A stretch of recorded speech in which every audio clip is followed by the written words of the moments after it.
अस्सलाम वालेकुम मेरे समझदार पाकिस्तानी, मेरा नाम रेहान तारिक है और आप मेरा यूट्यूब चैनल और फेसबुक पेज देख रहे हैं। करोड़ दरूद आका दो जहां नबी मेहरबान मोहम्मद मुस्तफ़ा सल्लल्लाहु अलैहि वसल्लम पर। इस दुआ और इस उम्मीद के साथ इस व्लॉग का आगाज करते हैं कि अल्लाह रब्बुल इज्जत इस मुल्क के फैसला साजों के दिलों में समझदार पाकिस्तानियों के लिए नरमी पैदा कर दे। रियासत एक कदम पीछे हटने को तैयार है। एक कदम क्या, अब तो रियासत दो कदम भी पीछे हटने को तैयार दिखाई देगी। ये मैं नहीं कह रहा, बल्कि attorney general of Pakistan Mansoor Usman Awan की जानिब से सुप्रीम कोर्ट ऑफ पाकिस्तान में सहाफ़ियों से गुफ्तगू करते हुए कहा गया है। ये बड़ा इंपॉर्टेंट स्टेटमेंट है जो अटॉर्नी जनरल ऑफ पाकिस्तान दे रहे हैं कि रियासत पीछे हटने को तैयार है, बट उसके लिए जो दूसरा फरीक है उसको भी फ्लेक्सिबिलिटी का मुजाहरा करना पड़ेगा। इस एक जुमले के अंदर मुल्क की सियासत की तमाम तर पिन्हा स्टोरी अया हो रही है कि मुल्क की सियासत इस वक्त किस नहाज पे खड़ी हुई है। सबसे पहले तो ये बात समझ लीजिए कि आज का दिन इस कदर इंपॉर्टेंट है और हर आने वाला दिन इस हफ्ते के बाद, इस हफ्ते से और इस हफ्ते के बाद अगले हफ्ते में हर आने वाला दिन मुल्क की सियासत को इंतहाई क्रूशल फेज में ले जाएगा। अभी तक तो मुल्क की सियासत के अंदर हम क्लाइमेक्स देख रहे थे जिसका कोई एंटी क्लाइमेक्स आने को नहीं है, लेकिन लगता यह है कि अब इस क्लाइमेक्स का एंटी क्लाइमेक्स बहुत जल्द होने जा रहा है। देखिए, सबसे पहले तो आज दो important cases Islamabad high court के अंदर लगे हुए हैं। सबसे पहला बुनियादी important case justice Mohsin Akhtar Kiyani की अदालत में है और जस्टिस बाबर सत्तार और उनकी फैमिली की खुफिया मालूमात लीक करने से मुताल्लिक है, जिसमें उनकी ग्रीन कार्ड के हवाले से इंफॉर्मेशन है, उनके पासपोर्ट के हवाले से इंफॉर्मेशन है, नेशनलिटी, और उसके अलावा उनकी जो बैंक डिटेल्स हैं उसके हवाले से भी इंफॉर्मेशन लीक की गई है, जिसमें पीटीए को, एफआईए को, आईबी को, आईएसआई को, तमाम तर फरीकैन को, इवन पासपोर्ट डीजी जो इमिग्रेशन एंड पासपोर्ट है उनको भी जो नोटिफिकेशन है वो इशू किया गया है, और उनकी खास तौर पे जो इंटरनेट 5G जो ब्रांच है उसके लोगों को बुलाया गया है कि ये बताइए कि आपके जो कंसर्न डिपार्टमेंट है वहां से ये डेटा लीक कैसे हुआ है। तो लाइकली आज भी जस्टिस मोहसिन अख्तर कियानी की अदालत में बड़ा गर्मा गर्म माहौल रहेगा। बहुत बम्बास्टिक किस्म की ये प्रोसीडिंग्स होने जा रही है, लेकिन अलमिया ये है कि शायद ये प्रोसीडिंग्स नेशनल मीडिया के ऊपर रिपोर्ट ना हो सके, क्योंकि पेमरा की जानिब से कदगन आयद किया गया है कि अदालत के अंदर दिए गए रिमार्क्स को आप रिपोर्ट नहीं कर सकेंगे इलेक्ट्रॉनिक मीडिया के ऊपर। बहरकैफ ये समात बड़ी इंपॉर्टेंट होने जा रही है, ये इंतहाई क्रूशल फेज में, क्योंकि कंटेम्प्ट प्रोसीडिंग्स है। अब कंटेम्प्ट प्रोसीडिंग्स के अंदर किसको शो कॉज किया जाता है, किस पर तौहीन अदालत लगती है, आईएसआई फिर मैदान में है, आईबी फिर मैदान में, एमआई फिर मैदान में है, और वो तमाम तर इदारे जिनको नागवार गुजर रही हैं ये तमाम बातें, जिनको जजेस का बिल्कुल सामने आके खड़ा हो जाना नागवार गुजर रहा है, फाइनली वो रुकने के नहीं है, वो रुकने का नाम नहीं ले रहे। ये इंपॉर्टेंट केस है। दूसरा इंपॉर्टेंट केस जो है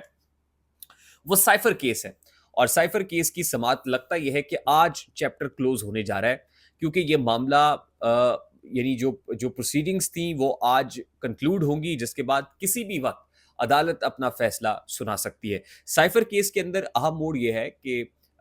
जो हामिद शाह साहब हैं, प्रोसिक्यूटर हैं एफआईए के, उनकी जानिब से जो मुतफर्रिक दरखास्त दायर करने की इजाज़त मांगी गई थी, उसमें जस्टिस आमिर फारूक के बड़े इंपॉर्टेंट रिमार्क्स हैं कि एट दिस स्टेज जिस तरह की दरखास्त दायर करने की और जो शवाहिद पेश करने की डोनाल्ड लू के हवाले से कोशिश की जा रही है, उसका कोई सर पैर दिखाई नहीं देता है। अब जस्टिस आमिर फारूक का ये कहना कि डोनाल्ड लू को क्या आप अदालत में लेके आना चाहते हैं, क्योंकि जो स्टेटमेंट आप दे रहे हैं इसको कौन जो है वो जस्टिफाई करेगा कि बिल्कुल डोनाल्ड लू का यही स्टेटमेंट दिया गया है, और इस हवाले से उसका फिर ऑडिट कैसे होगा। तो ये बड़ा इंपॉर्टेंट मामला है, और साइफर केस में likely relief Islamabad high court की तरफ से शाहमूद कुरैशी को और इमरान खान को मिलता हुआ दिखाई दे रहा है। गुज़श्ता रात पाकिस्तान तहरीक इंसाफ का वफ्द उमर अयूब की क़यादत में असद कैसर के साथ, और उसमें जो दीगर ऑपोजिशन की 6 पॉलिटिकल पार्टीज़ हैं, वो इंक्लूडिंग बीएनपी, इंक्लूडिंग पश्तूनख्वा मिली अवामी पार्टी, ऑल्दो महमूद खान चकज़ई मौजूद नहीं थे, रिप्रेजेंटेशन मौजूद थी। जमीयत उलमा इस्लाम की जो बड़ी तवाना आवाज़ें हैं सारी, मौलाना अब्दुल वासे, मौलाना ताउर रहमान, खुद मौलाना फजलुर रहमान और दीगर, वो सब मौजूद थे। और इस हवाले से मौलाना फजलुर रहमान ये कह रहे, उनका ये कहना कि जमहूरियत अपनी जंग हार रही है, पार्लियामान जाली है, मामला अब बड़ा मानी खेज तो ये भी है कि पाकिस्तान तहरीक इंसाफ अपनी मकबूलियत की इस स्टेज के ऊपर मौलाना फजलुर रहमान के साथ जाके मुलाकातें कर रही है,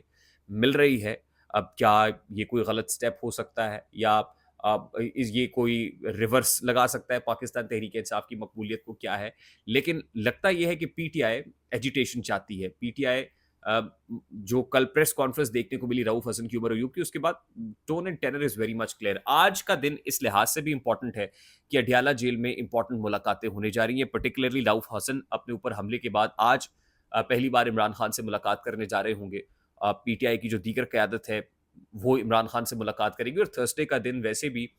پولیٹیکل جو لوگ ہیں پاکستان تحریک انصاف کی, ان کے ساتھ ملاقاتوں کے لیے ڈیڈیکیٹ ہے عمران خان صاحب کی, اور انسٹرکشنز یقیناً خان صاحب کی طرف سے نئی انسٹرکشنز آئیں گی, کیونکہ ہم نے دیکھا ہے کہ رؤف حسن پہ حملے کے بعد بڑی امپورٹنٹ ڈیولپمنٹس یہ ہوئی ہیں کہ عمران خان مزید اسٹرانگ ہوئے ہیں, انسٹرکشنز دی ہیں کہ باقی جو روپوش لوگ ہیں وہ بھی سامنے آ جائیں. حماد اظہر نے تو آ کے یہ بھی کہہ دیا کہ اب تو ہمارا کچھ بچا ہی نہیں ہے, اب ہماری گردنیں اڑا دیں, لیکن ہم لوگ اب آئیں گے, ڈٹ کے کھڑے ہوں گے, آپ کا مقابلہ کریں گے. اس کے بعد مراد سعید اور جیسے جو روپوش لوگ ہیں وہ بھی لائکلی باہر آ سکتے ہیں. اور پھر عدالتوں کی طرف سے جس انداز میں جس طرح کے ریمارکس سامنے آ رہے ہیں, جس طرح کا anti establishment narrative Pakistan Tehreek Insaf اور خود ججز لیے ہوئے ہیں, اب یہ دال ریاست کی کوئی مطلب اداروں کی کوئی غلطی بھی نظر نہیں آ رہی, جس کے بعد لگتا یہ ہے وہ اٹارنی جنرل کا اسٹیٹمنٹ جس میں وہ یہ کہتے ہیں کہ ریاست پیچھے ہٹنے کو تیار ہے, تو یہ بتاتا ہے کہ اس وقت پریشر کتنا ہے, اس وقت دباؤ کتنا ہے, اس وقت معاملات کتنے آؤٹ آف کنٹرول ہوئے ہوئے ہیں. اور لائکلی لگ یہی رہا ہے کہ شہباز شریف صاحب کے ہاتھ میں کچھ نہیں ہے. ایران سے واپسی کے بعد ان کو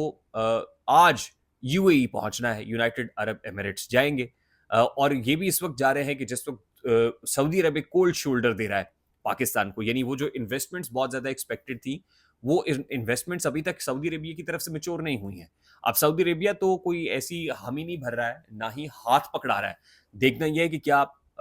یونائٹڈ عرب ایمریٹس کو یہ ہاتھ پکڑائے گا. اور ایسے میں شہباز رانا صاحب کی ایک سٹوری ہے, اور شہباز رانا صاحب کی سٹوری چوٹ ہے ایس آئی ایف سی کے اوپر بھی. وہ کہتے ہیں کہ حالیہ جو فسکل ایئر ہے اس کے اندر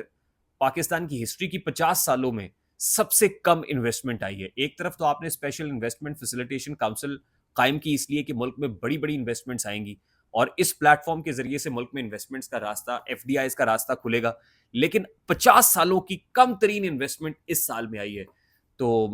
جو ایس آئی ایف سی والے ہیں, کیا ان کا غم و غصہ عروج پہ نہیں ہوگا؟ کوئی بھی کام فروٹفل نہیں ہو رہا ہے, سب چیزیں کاؤنٹر پروڈکٹیو ثابت ہو رہی ہیں, پریشر انر سرکل سے بھی بڑھ رہا ہے, باہر سے بھی بڑھ رہا ہے, تو ریاست بڑی تیزی سے اپنی معاملات کے اوپر نظر ثانی کرنے جا رہی ہے. اسی لیے میں کہہ رہا ہوں کہ اب یہ کلائمیکس سچویشن اینٹی کلائمیکس میں داخل ہو رہی ہے. آئی ہوپ میری بات آپ تک پہنچ رہی ہوگی, اگر پہنچے تو ویڈیو کو لائک اور شیئر کرنا مت بھولیے گا, چینل پہ نئے تو چینل کو سبسکرائب کر لیجیے گا, بیل آئیکن ضرور دبائیے گا. مجھے ہاتھ داری کو اجازت دیجیے, اپنا بہت سارا خیال رکھیے گا. السلام علیکم.